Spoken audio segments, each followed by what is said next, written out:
We all ready? Okay. Today's Pink Day. Can we all stand for the Pledge of Allegiance, please? Pledge allegiance to the flag of the United States of America and to the republic for which it stands, one nation, under God, indivisible, with liberty and justice for all. Okay. Good afternoon, everyone. We're going to call this Board of Managers meeting for Wednesday, April 19th to order. First motion, I need someone to make a motion to approve the minutes from the last meeting. So moved. Second. All in favor? Aye. Opportunity for the public to address board agenda items only. I hear no one. Okay, report 17-2002 Juvenile Detention Center report. Ms. Keller?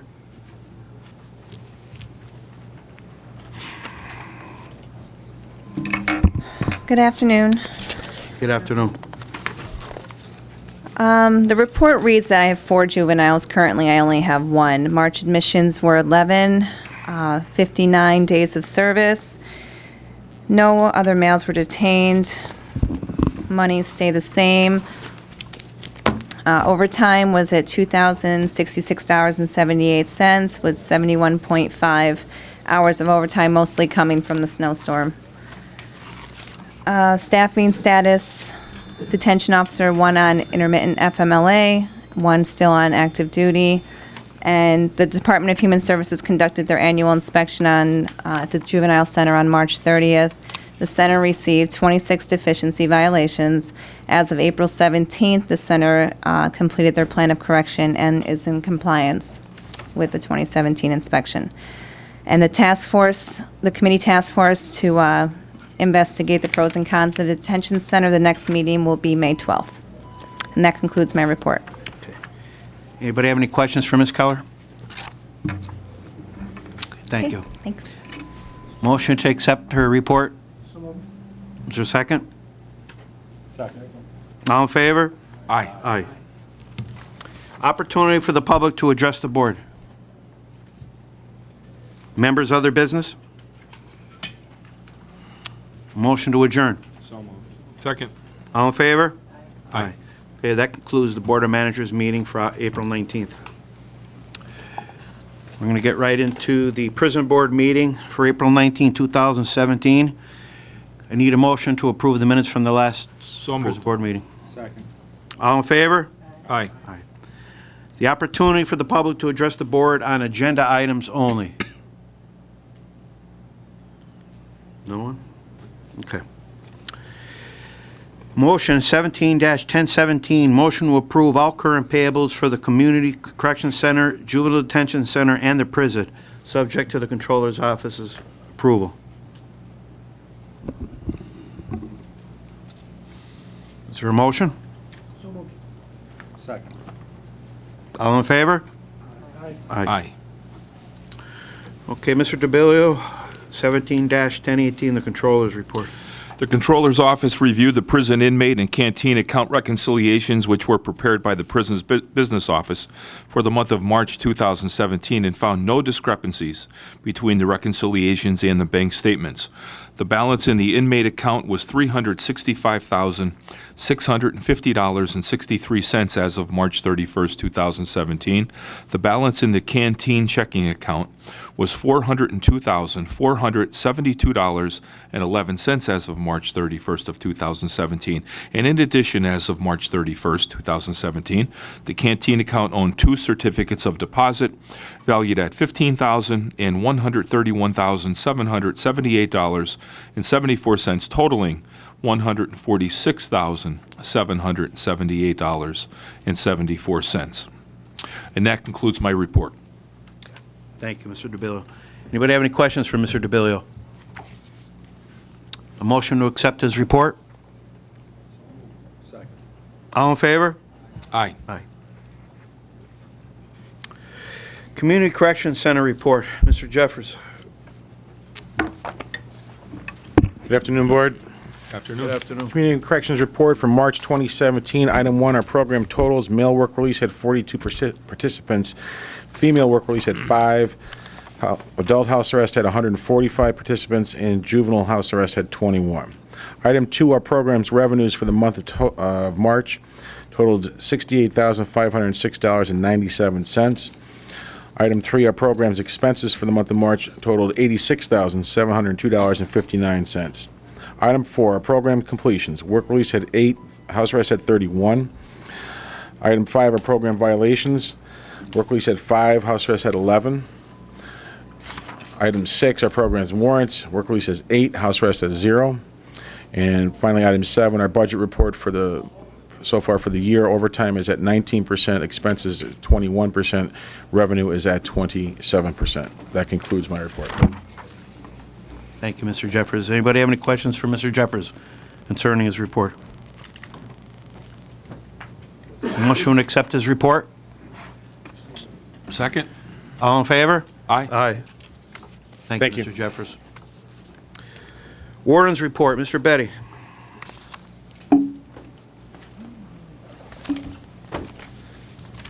Good afternoon, Board. Good Good afternoon. The average daily population for the months of March was 819 inmates. Regarding overtime, out-of-county board report and the community service program participation report, they're all attached to the back of this form. Staffing update, currently our corrections officers' numbers break down to 155 uniformed staff on shift. 2 are out on workers' comp. 4 have continuous FMLA, 19 intermittent FMLA, 4 other, and we have 15 vacancies for 180 officers. Budget as of March 31st, revenue is at 12% and expenses are at 22%.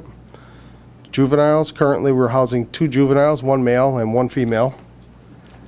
Inmates at or past their minimum date, the total is 32. We have 16 with no home plan, 2 with parole denied due to unacceptable home plans, 10 with home plans submitted and they're awaiting parole, and 4 who have violated work release, house arrest, or an intermediate punishment program, and they're awaiting further disposition from the court.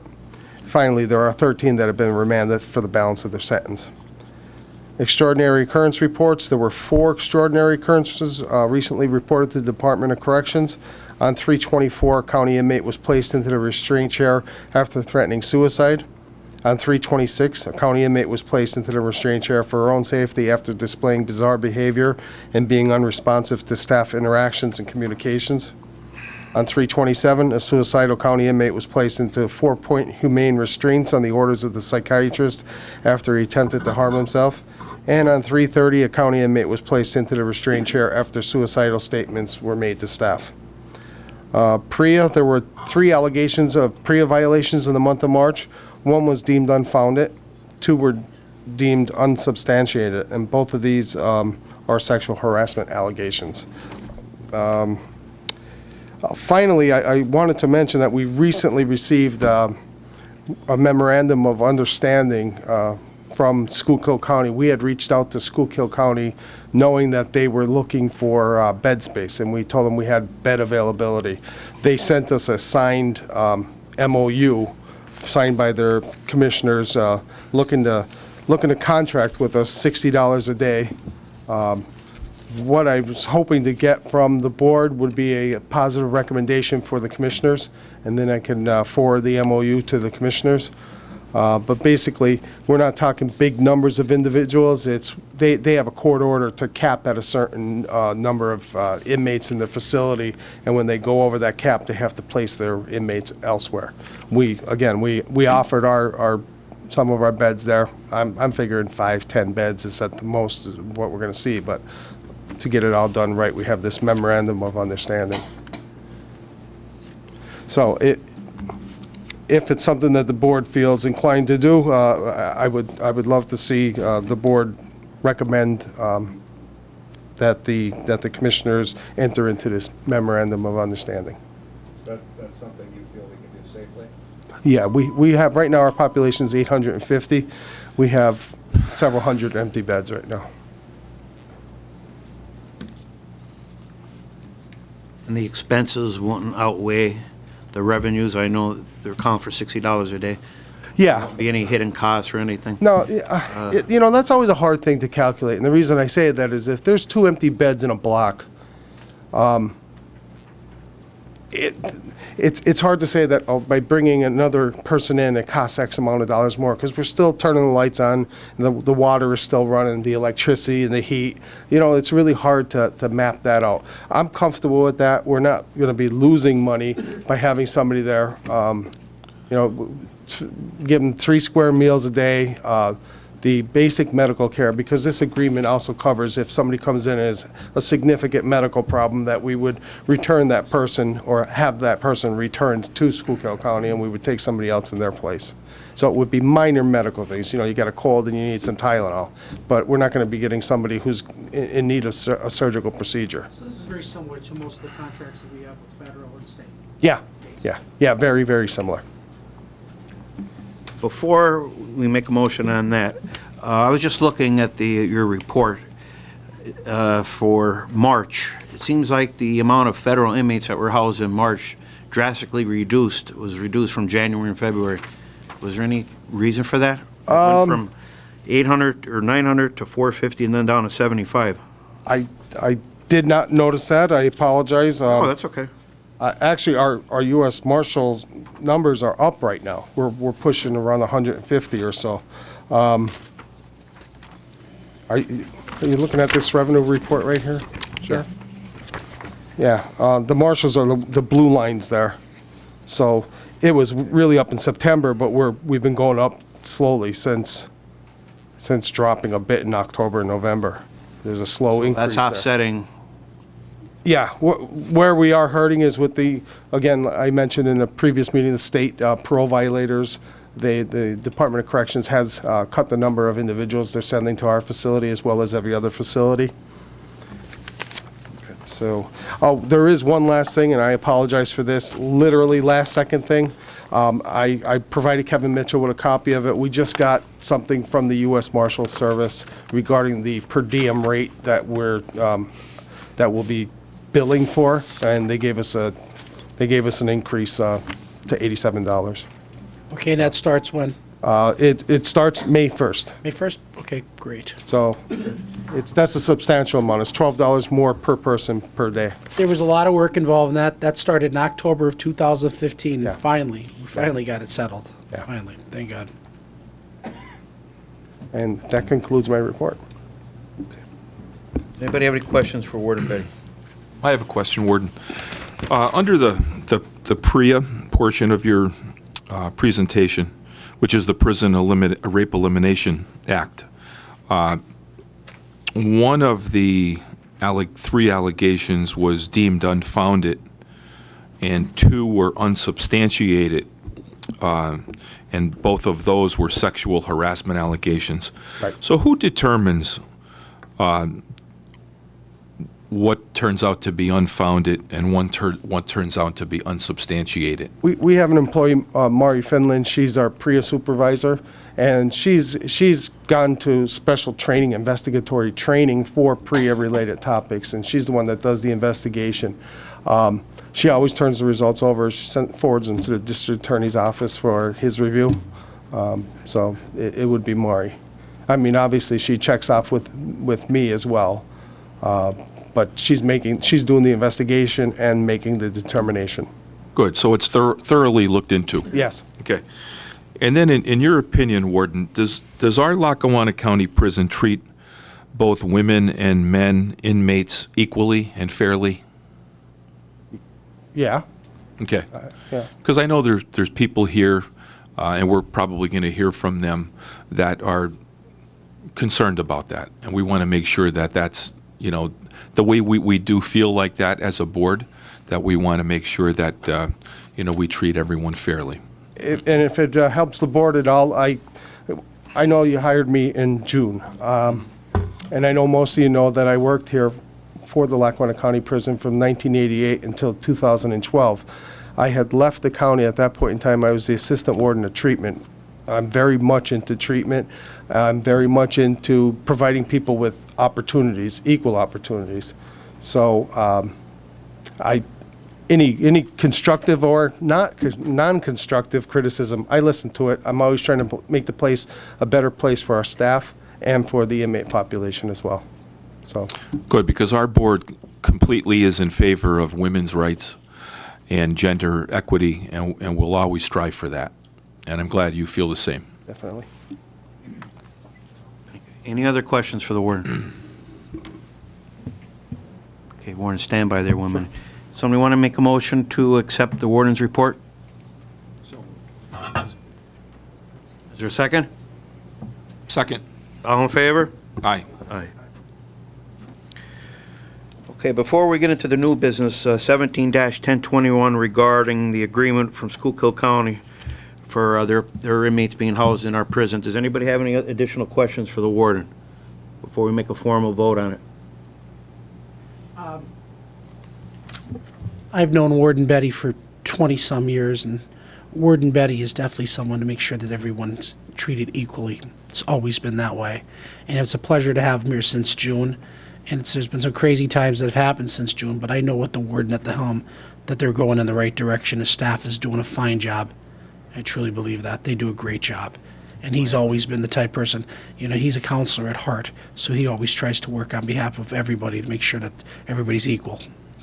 Thanks, Warden, for your job well done. Thank you for the kind words. And your staff. I concur. Any questions, though, regarding this motion before we do make it? Okay. I'll need a motion to approve the agreement from Schuylkill County for the Lackawanna County Prison to house their inmates. So moved. So moved. Is there a second? Second. Is there a second? I didn't hear. Yep, just a Okay. second. All in favor? Aye. Okay. Motion's been approved. Thank you, Warden. Thanks, Warden.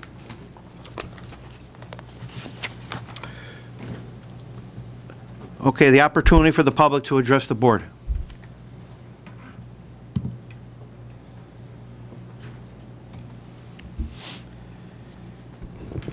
Hello, you know who I am. I've been here for several months. I'm Stephanie Bressler. I'm from Scranton, and I represent Progressive Women of NEPA. At the March meeting of this board, the warden responded to my February 22nd letter requesting information regarding prison inmate jobs. He provided a chart identifying positions that are available to male inmates and to female inmates. I'm this month requesting, and I have a letter requesting that, I'm requesting exact amounts each job title pays for women and men. So if you look at that chart, he has indicated which of those jobs are for female inmates and which are for male inmates. And I would like to know what each of those job titles pay. And in the event that men and women can have the same job title, are they being paid the same? And I have a letter, it's actually addressed to Judge Girallo. I'll give it to the sheriff. In a month prior, in an God bless you. earlier untitled, undated report, the warden stated, quote, "Females are not afforded the opportunity to work in the kitchen, maintenance, or laundry. This is based on the fact that the number of qualified female offenders is not high enough to keep those jobs filled adequately." End quote. I'm wondering, does his statement imply that these work areas require segregation based on gender? According to Pennsylvania Code 95.2263, quote, "Female inmates shall be completely separated from male inmates. This does not preclude rehabilitative projects and food service assignments where male and female inmates could participate together with proper supervision. I am requesting that the prison administration come up with a plan for proper supervision to provide female inmates access and equal opportunity to these prison jobs where they can learn and practice skills that will provide job experience that they can use to find employment upon release." So again, the Pennsylvania Code says that you can, with proper supervision, have men and women working together. So I'm asking that women be afforded the opportunity to work in the kitchen, to work in the maintenance, to work in the laundry. I'm presenting this request at this meeting. I expect to see it in the meeting minutes, and will provide you with a copy of that letter. Excuse me, I'm Yes. just wondering, what prison is this at? I've been involved in corrections for 20-some years, and I've never, ever saw females and males work in a kitchen together. It's never happened. You couldn't control the security of the prison. It's something that's, I don't think it's even budgetable. I don't even know how they could even do it. Well, You know, depends. the idea is the warden comes up, there's jobs for females to be able to do inside of their areas. Females and males are not allowed to congregate. And if anybody knows anything about any state prisons, there's no state prisons where there's male and female. The only place there might be a crossover section ever would be at a county prison. There's no such thing that I know of, unless I'm totally wrong. There's no federal female-male jails. There's no state female-male jails. The only place is county because they're getting sentenced from the community. So the warden, I'm assuming that the warden, did your numbers actually come up to actually show that for the amount of females that there was an adequate enough jobs for them? Basically, the numbers were showing that. For the amount of- It wasn't anything. 200 females approximately? The percentage of female to males. Yeah. It held true to the percentage of jobs for females and males. You would have, I'm gonna say as a corrections officer, you would have, it would be, the environment would be a Pandemonium. catastrophe. It would be, you couldn't control it. They could not work in the same area. That's why they separate them. Right. It just can't happen. The section of, go ahead, sorry. But I'm not sure, like I said, I don't know that code, but I just don't know of any prisons that have this anywhere. This is the code that regulates county prisons, the PA Okay, for the code for county prisons? Okay. It's, as the code said, it's legal if you can provide adequate supervision. If you could provide, As a yeah. practical matter, it may not be feasible in terms of the staff and manpower required to provide what. And the other thing, what people got to realize, when there's the movement of females in the jail, there's no males in the area. Everything is kind of closed down. The females move through, the males move through. You would have them working side by side. You would probably need approximately 20 COs in that kitchen area at all times to make it work, if that would even work. Are there other ways to solve the issue that women don't have the opportunity to do the same jobs that men do? I'm suggesting one way to do it. Not go to jail.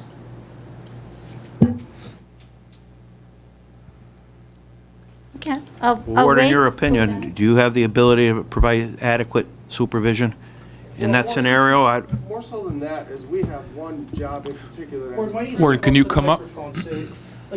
I want everyone in the viewing audience to realize that our prison, we would try to keep everybody, treat everybody absolutely equal, but there's certain things that you're just not capable of doing. It's just the way it is. We're going to explain what would happen if you had males and females in the kitchen working together. Even if we had, say, even the adequate security, what kind of things we were concerned about that might happen?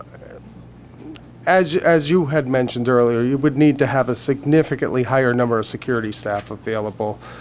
We have an obligation to provide a safe and secure environment, and it wouldn't always necessarily be such a safe and secure environment if you Do we had have that. knives in the kitchen? Yes, Yes. we do. Okay. Do we have machinery in the kitchen that could We have knives, harm or machinery, maim? mops, Okay. buckets. Could this big- stuff be big used as cauldrons weapons? for Could it- boiling things Can it be in. used as weapons? Yeah. Okay. Yeah. We do have to be very picky. One thing I wanted to point out, though, and one of the difficult things, and I understand where she's coming from. I understand her thoughts, I too. know, Is- I just don't, I'm a woman. is I that don't we get have it. we have two positions out to work in the front, reception cleaners. They're pre-designated to be for female offenders. We have a hard time keeping those two positions filled. So, and that's what I mean by it. I don't mean to imply ever when I say that we don't have enough qualified women to work in our laundry. We don't have enough qualified women to work in our laundry. We don't have enough to work in our reception where there's just 2 positions. The laundry needs to be done. There's, 2 shifts of 4 people each. They're not asking for the jobs, actually. There's Well, really- and it's tough those to that keep are, them- unfortunately, because of, when I'm saying qualifications, yeah, I can wash, I can dry, I can fold, I can do all that. That's not what I mean by qualifications. What I mean is somebody who's qualified to get outside clearance. Okay. Somebody that is sentenced and has a specific term, and we know how long he or she is going to be doing with this, so that we can make a decision about how safe it is to give that person somewhat of a taste of the outside. We got to think about, we always have to think about publics. Yeah. Yeah, yes, thank you. That's exactly it. And The discrepancy with the pay. Would it be inconceivable to raise the pay rate for the job that the women do to make it so that would be equitable, if not the training, but at least the money part? They would still complain. there are some positions, those reception jobs, that we could look at. The other ones, it wouldn't be fair to raise the rate for the female block workers or tier walkers, because they're making exactly what the male workers are making. So they're Same with the comparable. female librarian to the male librarian. It's And the comparable, right? translator. They make exactly the same amount. Okay. Now, how much those are, everything varies. I know this is a little shocking, but it's only $1 to $5 a day, depending on what job you have. I say it's shocking, but it's really not, because we actually pay better than the Department of Corrections when it comes to inmate labor. Well, that's good to know. In other words, we're above the fray. Like, in other words, we could go by the state mandated amount, but we actually go Yeah. a little bit higher to make sure that these people have some money so they can Yeah. go to the canteen, send some money home. Because I worked there and I saw inmates send money home. So Yeah. we're actually trying to really help the people Yes. while they're in the facility so they can help. As best we can, as best we can. As a female, I would never want to work. Well, first of all, as a female, it'd scare the crap out of me if I ever had to go to jail, let alone with other men in the room. Now, I understand that some people in society don't know the difference between men and female and don't want to admit that there's a difference, but there is. And I see it that way, and I would never, ever, ever, first of all, I would never want to be in prison. Second of all, I would never want to be in prison with a man alone in a room. Third of all, I wouldn't want to be in a prison alone with a man who's another prison and another guard that's a man, because I wouldn't trust either one of them. So how do you even, address that situation? I mean, unless we had an all-female prison and an all-male prison, but then I guess people would complain because we're segregating. So to mix and mingle men and women in a prison and environment is bad enough. I mean, it's bad enough in a public, just outside of a prison. It's hard enough to control in the school district. So I just don't understand the premise of the question, I guess, because I just don't see how a pay scale for $1 is more of an issue than looking at the safety of that female prisoner. I just don't. And the safety of the female prisoner is much more important than $1. What do they get paid? It depends on the job. So give me any job. Tier walker, $3 a day. A day. Yeah. So we're talking about $3 a day A day. as compared to what, 4 a day? Yeah. And then that's the issue? I'm sorry. I as a female, I just think that that's just not even an issue. I think that they just want to get out of there. I would assume that they just want to get out of there and do their time and get out. One thing that I talked to Commissioner O'Malley about, and I don't know if I talked to you about it, Commissioner Notarianni, but was to get some of the prisoners outside of the building to work. And even that is, I'm getting backlash on that. Like, we're trying to get them out of there to work in a real job out in the public and stay out of that cell during the day. And that garners complaints about inequality. So, I'm not sure where you're actually looking to go with that, to be honest with you, because there's just no, in my opinion, answer to that. When you have men and women that have committed crimes, I mean, they certainly aren't going to be afraid to, take advantage of a situation in a corner of a kitchen. That's for sure. I'm sorry, that's just the way I feel. I guess I just had to say it. Warden, we keep our females safe from the male population. They're escorted from the reception back to As well their they should block, be, yeah. everything else. Yes. If they go to library, they're escorted. Yeah. Everybody's basically kept separate from one another. Absolutely. Okay. So Warden, you're familiar with all the state regulations, Yeah. and we're concerned with not only equity or gender equality, but also the safety of every inmate and employee at the prison. Yeah, and if I can be permitted, it's just a little zing on the Department of Corrections. They're the ones who wrote up Title 37 law that the doctor was referencing. And it's easy to say that when you don't have integrated, like Commissioner O'Malley was saying, you don't have integrated institutions. It's easy for you to dictate to me and other county facilities that you should do this way, and this way. You don't have a you don't have a state facility where there's male and female blended. It's a very difficult thing. And Commissioner Cummings, as you had mentioned, I would never want to put one of our male officers in that position to be accused of something. So Right. that's, Dealing with that now. Yes. yeah, exactly. Yeah, it's just asking for a problem. You're just asking for a problem, and I just don't, I don't see that as a viable solution, what they're requesting. So, well, I don't even understand the concept of that question, so thanks. Warden. Thank you, Warden. So I'm asking that I have a response in writing to my letter. I appreciate Make that. sure you'll have a response for next meeting. Okay, thank you very much. I have just a couple other questions. Last month, there was some discussion about the medical contract, and there was a request to appoint a committee to look at whether that medical contract, the existing one, would be, first of all, extended, but also expanded to cover the juvenile detention center. Has that committee been constituted? Has that committee been appointed? What was the, Not as of this time, no. okay, and when was the last time the medical contract was bid out? I find a contract from 2005 and then amendments that extended it. When was the last time it was bid out to see if there was better service at a better price out there? I mean, we're talking about millions of dollars here. Dave, are you familiar with Gonna say, the last time we bid out the, I believe The- it's every 3 years. okay. She's referring to the original RFP. Yeah. I think it was during the Cordero administration. It was originally hired and then it was renewed after Yeah, that new RFP Mhm. was dropped. and that I would think have been, that- We'll find out. We'll get directly. I think Judge Girallo has said that he's in favor of putting it out To bid. for qualifications. Tom Durkin Right. did tell us about it. I don't have that information in front of me. And he did say it saved us considerable amount of money. It saved us $2 million, but they still want to look at it. Mhm. okay, then The question was whether it was required to be an RFP to do that. And the answer is that a medical is a professional service, so it does not need to. Right. I know it's not required. I just think that would be good business practice to bid it out. Okay, and then my last question is really, I'm looking for an explanation. How does the PREA hotline work? So if I'm someone who wants to use the PREA hotline, how does that work? And do I need money to make that phone call?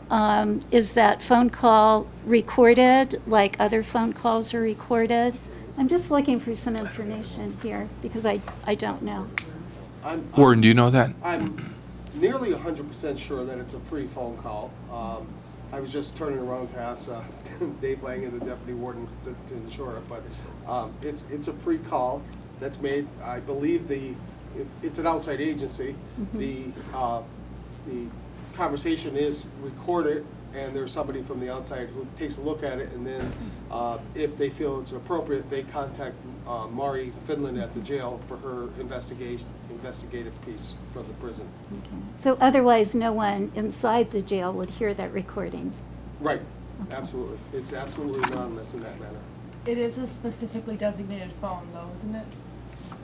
Because I didn't, They can call from any I was phone, gonna say, you it's a could- specific number. it's a specific number. And it is a free call? Yes. Yes. Okay, thank you. Thank you. Anyone else?